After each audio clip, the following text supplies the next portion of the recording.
All right, usually January is not stacked like this, but this year we've had some absolute bangers come out this year already. Enough for me to make a top three, so let's get into it. All right, before we get started, I want to give a shout out to this movie, The Rip.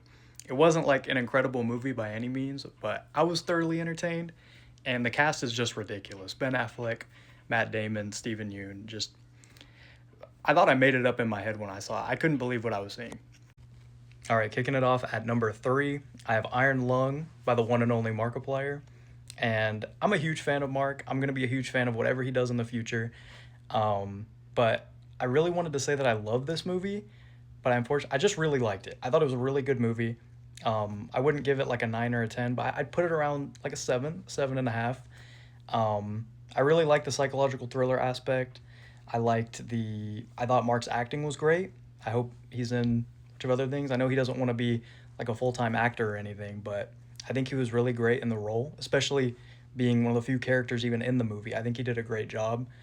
I just had some issues with the pacing. I thought the way we got from point A to point B sometimes, if I was more of a fan of the game, I feel like sometimes it would have felt more rewarding.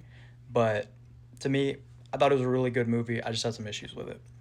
All right, coming in at the number two spot, I'm absolutely shocked that I'm putting this here, but I have 28 Years Later, The Bone Temple, and this was one of the most fun movie experiences I've had in a minute. I didn't know what the hell was going on the entire time, especially towards the end.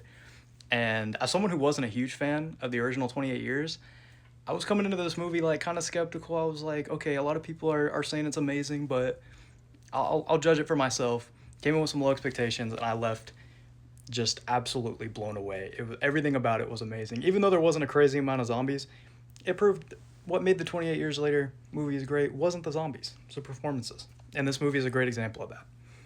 And then coming in at the number one spot for January 2026 movies, I have Send Help. And I know a lot of people might be like, putting this over Bone Temple is kind of crazy, but I had much more fun with this movie. I don't think I've been as uncomfortable watching a movie scene as I have been in this movie. There's a scene in here that is just, I don't even want to think about it.